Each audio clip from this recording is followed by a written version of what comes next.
사랑하는 성도 여러분, 우리 좌우의 분들 또 앞뒤의 분들 한번 바라보시면서 한번 축복하셨으면 좋겠습니다. 은혜의 주인공이십니다. 이렇게 한번 인사하시겠습니다. 은혜의 주인공이십니다. 예. 네, 할렐루야. 새해의 세 번째 주일을 우리가 맞이했습니다. 올 한 해 하나님 한 분만 내 앞에 모시는 새해가 되자, 또 하나님의 능력으로 한계와 문제를 넘어서는 정도, 내 힘이 아니라 하나님의 힘으로 일어서자, 이렇게 지난주까지 하나님 말씀 우리가 붙잡으면서 이 두 주, 이제 세 번째 주를 맞이했습니다. 그런데 새해를 맞이해서 세 번째 주가 되면서 벌써부터 만약에 여러분 피로감을 좀 느끼실 수 있습니다. 피로감 느끼시는 분은 그것은 그냥 뭐 다른 이유가 아니라 여러분이 진심으로 새롭게 시작하고자 하는 열망과 열의가 있었기 때문에 피로감이 느껴지는 것이다라고 생각하는 것이 저는 맞다고 생각해요. 왜냐하면 한 발자국씩 계속 걸었거든요. 만약에 걷자 그래서 뭐 안 걸었는데 피곤한 거 그럴 수도 있습니다만, 걷자 그랬거든요. 그리고 진짜 걸었어요. 그랬더니 이제 피곤함이 오는 거예요. 근데 그거는 건강을 위한 좋은 피로감인 것처럼 오늘 이 걸음을 쉬지 않고 계속 나아가는 이 한 해가 될 때에 힘이 들어도요, 걸음을 쉬지 않는다면 결국 우리는 앞으로 나아가는 한 해가 될 것이라는, 항상 위대한 일은 눈에 보이는 당장의 큰 변화와 큰 효과가 체감되면서 시작되지 않는 경우가 대부분입니다. 그래서 큰 결심을 해도 작심삼일되기도 쉽습니다. 그러나 지금 이 겨울, 우리가 맞은 이 겨울이 지나고 또 다시 겨울을 맞이할 때, 그죠? 겨울 이맘때가 됐을 때 여러분 큰 변화를 체감하는 성도 되기를 축복합니다. 우리가 변화를 이야기할 수 있는 것은 내 힘으로 하는 것이 아니기 때문에 그런 거예요. 내가 보지 못하는 가운데에도 하나님은 일하고 계시기 때문에. 농부가 씨앗은 심었어요. 그러나 당장은 흙의 표면에 아무런 변화도 없어요. 미동도 없습니다. 하루를 나가보고 이틀을 나가봐도 큰 변화가 없어요. 하지만 땅 속에서는 생명이 움트고 나올 준비를 하고 있지 않습니까? 지금 우리가 맞는 새해 세 번째가 바로 그런 시간이라고 생각합니다. 지금도 하나님은 우리의 믿음의 뿌리를 깊이 내리게 하고 계시다는 것을 믿으시기를 축복합니다. 이 믿음으로 신앙의 한 단계를 도약하는 이 한 해가 되기를 다시 한번 축원합니다. 오늘 성경 이야기 속의 이스라엘 백성들의 상황이 어쩌면 우리의 마음과 참 많이 닮아 있을 것이라고 생각돼요. 출애굽 광야 백성들 이제 두 번째 세대입니다. 벌써 40년 광야 생활을 이제 뒤로 하고 약속의 땅 가나안 다시 앞서 거기 이제 도착했어요. 눈앞에 두고 있어요.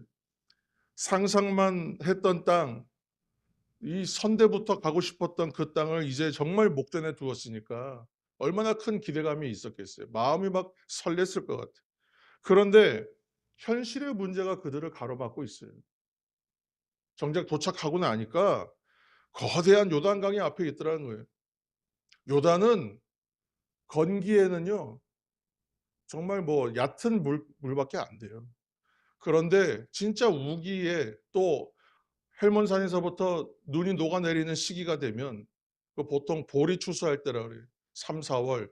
우리로 치면 3-4 월이에요. 그때가 되면 거대한 요단강이 된다는 거예요. 15절 말씀을 보니까 요단이 곡식 거두는 시기에는 항상 언덕에 넘치더라 그랬어요. 보리 추수할 때를 말하는 거죠. 그래서 성경이 지금 곡식 거두는 시기다. 이 시기에는 뭐라고 했어요? 언덕에 넘치더라. 이제 계곡 같은 구조에서 여러분 어디 뭐 계곡 같은데 이렇게 휴양 때문에 한번 가보신 적 있을 거예요. 계곡에 여러분 물이 비가 온 날은 계곡에 절대 들어갈 수 없잖아요. 엄청난 물이 흐르지 않습니까? 그것처럼 지금 이 시기에는 언덕을 차오를 만큼 광이 범람하는 시기였다는 거예요. 우기 동안 내린 비와 그 헬몬산의 눈까지 녹아내려서 1년 중 가장 강물이 많이 불어나고 물살이 거센 시기. 이거는 뭐 그때의 잠시만이라고 하더라도 그 시기에는 누구나 아는 상식적인 일이었다는 거예요. 그러니까 참 의아한 거예요. 인내하면서 믿음으로 하나님의 말씀과 명령을 따라서 그 인도하심을 따라왔는데, 그러면 이제 말씀하신 대로 들어가서 지금 가나안 입성해서 전쟁하고 싸울 일들에 대한 사실은 생각들을 하고 있었을 텐데, 막상 마주하는 현실은 뭐냐면 또 건널 수 없는 강이 눈앞에 있어요. 우리는 하나님의 말씀을 따라갔고요. 하나님 말씀을 따라 믿음으로 갔어요. 지금까지 오는 과정도 때로는 인내하고 견디면서 왔어요. 이제 하기만 하면 하나님께서 이루어 주실 것이다. 다 왔다 생각하고 왔는데 눈앞에 거대한 강이 또 있는 거예요. 하나님의 도시가 어떻게 된 겁니까?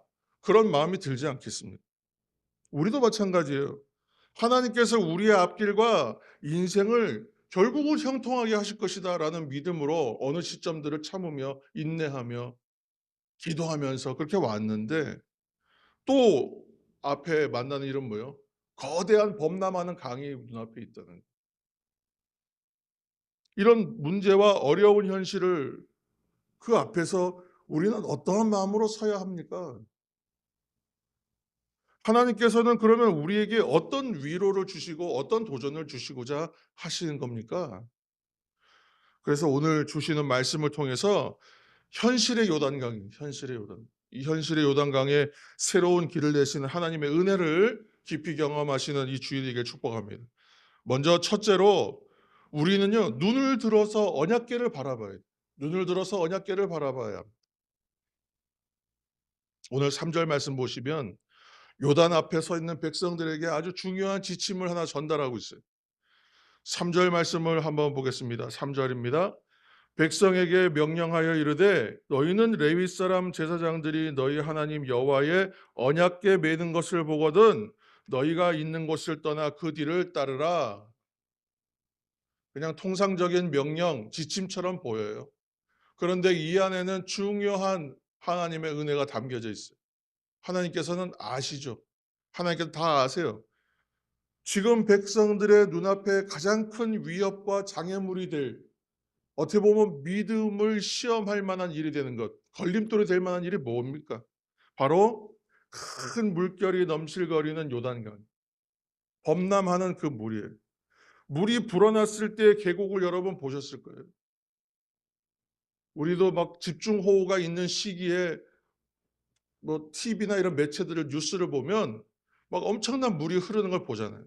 거기를 건너는 건 불가능하겠죠. 다리도 다 떠내려가는데 사람이 어떻게 거기를 건널 수가 있겠어요. 물이 불어났을 때의 강과 계곡은 정말 위험한 곳이 됩니다. 가까이 가면 안 돼요.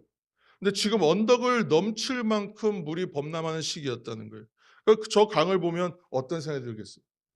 건넌다는 건 생각 못 하겠죠. 저 물에 휩쓸리면 끝이겠구나. 저 강을 그러면 우리가 건너가야 된다는 건가? 뭐 이런 생각들, 걱정과 두려움, 자연스러운 본능이고 반응입니다. 누구라도 내 힘으로 감당하기 어려운 현실을 만나면 이 현실이 사실이 아니기를 바랄 뿐이에요. 시선도 생각도 어떻게 되냐면 그 문제에 고정돼 버려요. 그래서 처음에는 두려움, 그리고 이것이 깊은 근심으로 바뀝니다. 성도 여러분, 그런데 하나님 세밀하신 분이에요. 하나님 세밀하신 분이에요. 지금 백성들의 그 두려움을 아세요. 그러니까 지금 언약궤를 바라보라고 얘기하시는 거예요. 언약궤를 보고 그 뒤를 따라가라. 그리고 언약궤와의 거리는 2000 규빗쯤 되게 해라. 그러니까 대략 계산하면 한 900여 미터 됩니다. 900m에서 한 1km 사이에. 이렇게 거리를 두는 이유는 뭐예요? 지금 백성들 숫자가 많잖아요. 그러니까 이 백성들 전체가 다 언약궤를 함께 볼 수 있는 거리, 그만큼을 떼라는 거예요. 그리고 거룩한 언약궤에 가까이 가지 마라. 그렇게 명령하시는 거예요. 언약궤가 앞서간다는 것은 무슨 뜻이겠습니까? 하나님께서 우리보다 앞서가신다는, 그 뒤를 따라가면 된다는 거예요. 첫 번째 메시지는. 하나님께서는 지금 눈앞에 있는 요단강처럼 우리의 눈앞에 놓여져 있는 장애물과 어떤 걸림돌이 될 만한 일들에 우리가 이 일을 맞이하는 현실을 주님께 너무 잘 아세요. 그래서 어떻게 되겠어요? 내 앞에 있는 그 강물을 바라보고 있으면 두려움이 우리를 삼켜버리고 마는 거예요. 그 앞에 있는 문제들을 바라보고 있으면 문제에 잠식되고 마는 거예요. 그 오랜 고난과 일들 가운데 그 앞에 견뎌낼 장사가 없습니다. 그래서 무엇이라 말씀하는 거예요? 고개를 들어라. 시선을 들어라. 얘기해요. 시선을 들어서 지금 저 강물보다 크신 하나님 바라보라. 언약궤 보라는 거예요. 저 강 바라보고 있지 말고 지금은 언약궤를 바라보라. 저 강을 만드시고 저 강을 다스리시는 그분을 바라보라고 얘기해요. 요즘에 스마트폰에도 카메라 기능이 있고 카메라 기능이 너무너무 좋아졌어요. 그런데 하나 재밌는 건 뭐예요? 손으로 톡톡톡톡 우리가 쳐야 돼요. 그죠? 사진 잘 찍으려면 손으로 이렇게 눌러서 초점을 맞춰요. 초점이 안 맞으면 아무리 좋은 카메라 기능도 제대로 된 사진을 얻을 수가 없습니다. 카메라 렌즈의 초점과 동일하다고 생각해요. 애초에 내 힘으로 해결할 수 없는 문제에다가 초점을 맞춰버리면 어떻게 되겠습니까? 그 두려운 문제가, 그 어려움의 문제가 너무나 선명하게 다가오겠죠. 이것이 결과물로 남는 거예요. 그런데 내가 시선을 들어버려요. 지금 눈앞에 있는 피사체가 아니라 그 너머에 있는 데 초점을 맞춰요. 그럼 이 앞에 있는 문제는 어떻게 돼요? 흐려버려요. 안 보여요. 그 너머에 계신 신실하신 하나님께 초점을 맞추면 지금 눈앞에 있는 문제는 더 이상 선명하게 우리를 압도하지 못한다는 거예요. 사랑하는 여러분, 혹시 지난 한 주간 또 그 이전의 생활 동안에 염려와 걱정과 여러분 두려움 때문에 잠 못 이루는 밤이 있으셨습니까? 여러분 그랬다면 저는 그 믿음이 없어서가 아니라고 생각해요. 우리에게는 다 주신 믿음이 있습니다. 그런데 현실의 무게가 너무 크니까 순간적으로 눌려버리는 거예요. 거기에 초점을 맞추니까 그 일이 너무 선명하게 우리를 압박해 오는 거예요. 그 시간을 여러분 겪으신 거예요. 여러분 초점을 빼야 됩니다. 초점은 어디로 가야 돼요? 하나님한테 초점 맞춰요. 내가 보아야 할 것, 내가 붙들어야 할 뿐 나의 도움이 어디서 오는지를 바라봐요. 그런 마음, 그 모습 하나님 다 아신다는 거예요. 그래서 나오라, 나오라, 내게 나오라. 말할 수 없는 안타까움으로 우리를 초대하시는 거예요. 여러분 그래서 눈을 들어서 나보다 앞서가시는 언약궤 우리 주님을 바라보기를 축원합니다. 오늘 예배는 이 예배는요. 언제나 똑같아요. 예배는 이 예배의 시간은 초점 맞추는 시간이에요. 화면 조정하는 시간, 초점 조정하는 시간이라고 생각하시면 돼요. 우리가 우리의 시선을 재조정하는 시간이라는 거예요. 오늘 말씀처럼 언약궤 되신 예수 그리스도를 바라보기를 예수님의 이름으로 축원합니다. 여러분 거친 파도가 덮쳐옵니다. 괜찮아요. 덮쳐와도 괜찮습니다. 큰 물결이 설레는 어두운 바다, 찬송의 고백처럼 그래도 괜찮아요. 우리가 주님을 바라보는 그 순간 우리 마음속의 두려움은 안개처럼 다 걷어 바람에 다 불려가는 안개와 같아요. 세상이 줄 수 없는 평안과 담대함이 차오르게 됩니다. 여러분 그렇게 시선을 주님께 초점을 하나님께 맞추는 저와 여러분 되기를 축원합니다. 둘째로 이제 해야 될 건 뭐예요? 스스로를 성결하게 하라 그랬어요. 성결하게 해야 됩니다. 지금 말씀에 성결하게 하라는 좀 쉽게 한 번에 잘 담아지지 않는 말씀 같아요. 잘 다가오지 않는 것 같아요. 그런데 이 말씀을 주시는 이유는 한 가지예요. 은혜를 담는 그릇을 준비하라는 거예요. 은혜를 담을 준비를 하라는 거예요. 기적을 담을 그릇을 준비하라는 거예요. 여러분 5절 말씀 한번 보시기 바랍니다. 5절 말씀. 5절 말씀 이제 다 같이 한번 읽겠습니다. 5절 시작. 여호수아가 또 백성에게 이르되 너희는 자신을 성결하게 하라. 여호와께서 내일 너희 가운데에 귀한 일들을 행하시리라. 아멘. 요단 앞에 선 백성들에게는 사실은 현실적인 대책, 대비책 또는 뭐 실행 계획 이런 거 지금 회의하고 준비해야 될 것처럼 보입니다. 그런데 하나님께서 전혀 다른 방향처럼 들리는 말씀을 우리에게 주시는 거예요. "성결하게 하라." 이렇게 말씀하시는 거예요. 이 성결하게 하라는 말은 지금 뭐하냐면 깨끗하게 비우라는 뜻이거든요 지금은. "깨끗하게 하라. 싹 비워내라." 적절하지 않은 것들은 비워내라는 것이겠죠. 그래서 하나님만 온전하게 신뢰하기 위해서 해야 될 건 뭐냐면 여러분 방을 다 비우는 거예요. 마음에 있는 방들을 다 비워야 돼요. 정리하라. 왜 어려운 문제를 지금 맞이한 백성들 앞에서 "성결하라." 이렇게 요구하시는가? 지금 백성들이 거대한 요단강을 건너는 건 어떤 뭐 기술적인 것이나 어떤 실력이 필요한 일이 아니에요. 이거는 그냥 전적인 하나님의 역사예요. 하나님이 하시는 일이라는 거예요. 그래서 "사랑하는 너희들을 위하여 하나님께서 기이한 일을 행하시리라." 내가 기적을 베풀겠다. 특별한 일을 하시겠다고 이미 하나님 선언하시는 거예요. 놀라운 일을 이루어 주시겠다고 말씀하시는 것과 같아요. 그래서 나를 위해 큰 일을 이루어 주시고 세상과 바꿀 수 없는 선물을 주시겠다.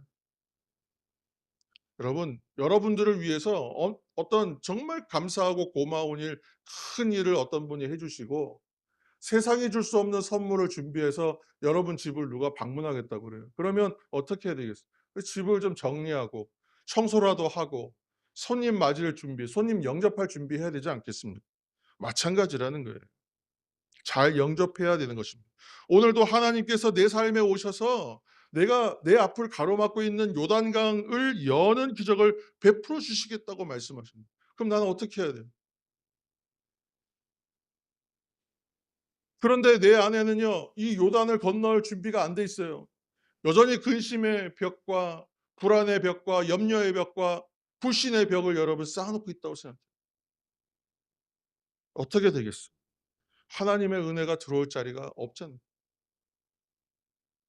그래서 오늘 성결하게 하는 것은 하나님이 앞서가신다는 것을 확신하면서 여러분 그것을 믿는 믿음의 그릇을 준비하는 시간입니다. 하나님이 일하실 것을 기대하면서 그 기대감을 담는 그릇을 준비하는 새해가 시작되었는데 여전히 어떤 상황들을 내 힘으로 조정하려고 해요. 그러면 지치는 거예요. 또 힘쓰고 애쓰다가 지치는 거예요. 근데 하나님께서는 결코 우리에게 말씀하실 때 "너의 최선을 다해서 너의 문제를 해결하고 나오라." 이렇게 말씀하시지 않잖아요. 그죠? 대신에 어떻게 말씀하세요? "수고하고 무거운 짐진 너희들아 다 내게로 오라." 이렇게 말씀하세요. 그대로 나오라 그래요. 내 모습 그대로 가지고 나오. 그 상한 심령, 힘든 문제, 마음의 상태, 육신의 상태, 외모의 상태 상관이 없어요. 그대로 나오라. 무거운 짐을 진 채로 그대로 내게 나오라 말씀하십니다. 우리가 할 일은 뭐예요? 불신과 염려의 옷을 벗고 성결하라 하신 대로 깨끗한 마음으로 주님 앞에 서는 거예요. 이 깨끗한 마음은 그냥 가난한 마음을 말하는 거예요. 하나님의 은혜를 받아들일 준비. 오늘 우리는 우리의 마음에 묻은 세상의 때와 불신의 먼지를 모두 털어내기를 예수님의 이름으로 축원합니다. 그리고 그 깨끗해진 마음의 그릇에 하나님이 하신다는 믿음 여러분 채우고 삶의 자리로 돌아가게 되기를 다시 한번 축원합니다. 여러분 우리가 성결함으로 준비되면 하나님께서 오늘 말씀대로 여러분 삶 가운데 우리가 상상하지 못했던 기이한 일들을 반드시 행하실 것입니다. 마지막으로 셋째가 있어요. 가장 중요한 것 같아요. 이 준비가 됐다고 생각했어요. 그러면 그다음에 어떻게 해요? 이제 한 발짝을 또 내딛어야 된다는 거예요. 세 번째는 흐르는 물에 발걸음을 내딛어야 돼요. 오늘 결론 메시지가 15절 16절 말씀에 있어요. 15절 16절 뭐 14절부터 한번 보시기 바랍니다.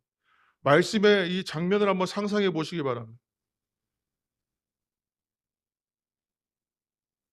하나님께서 이렇게 하시면 좋겠어요. "자, 이제 물이 다 멈췄어. 안전하다. 자, 이제 편하게 건너가거라." 그러면 얼마나 좋겠어요. 그런데 여전히 물은 지금 멈추지 않았거든요. 약속은 주셨는데 물살은 더 강해진 것 같아요. 하나님께서 저 강을 건너가게 해 주신다고 하셨으니 우리가 저 강을 바라보게 되잖아요. 바라보았더니 저 강이 더 강하게 흐르는 것 같아요. 하나님의 일이 이루어질까 다시 또한 흔들리는 마음이 들어요. 그런데 어떻습니까? 하나님께서 믿음으로 하나님을 믿음으로 먼저 행한 사람들이 있어요. 제사장들이었어요. 제사장들이 강에 들어서니까 기적처럼 물이 멈춥니다.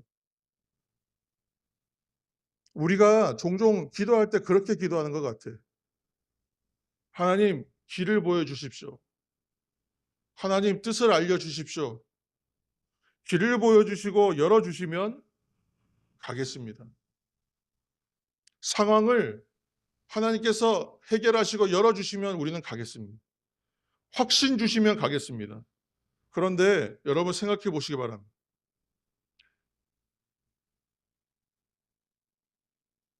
홍해를 건널 때에는 하나님께서 분명히 먼저 길을 열고 건너가게 하셨거든요. 왜 그럴까?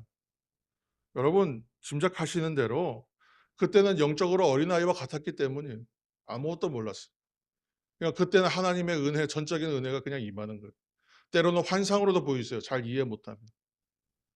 근데 지금 백성들은 어떤 사람들이냐면 광야 40년 세월 통과한 사람들. 광야 제2 세대. 우리도 저는 마찬가지라고 생각해요. 좀 더 성숙한 믿음을 요구하실 때가 있어요. 처음에는 그냥 잘 기도한 것 같지도 않은데 제대로 구한 것 같지도 않은데 하나님 그렇게 우리 문제를 해결해 주시더니 지금은 구하는데도 해결되지 않는 것 같아요. 그럴 때가 있어요. 여러분 문이 열리려면 어떤 문은 자동문이라고 써 있는 거 손으로 터치해야 열리는 것도 있고요. 최소한 자동문의 센서로 열리는 데를 들어갈 때도 가까이 가야만 열립니다. 문은. 자동문이라고 해서 저 멀찍이서 쳐다보고 있어서 자동으로 열린 다음에 들어가는 게 아니에요.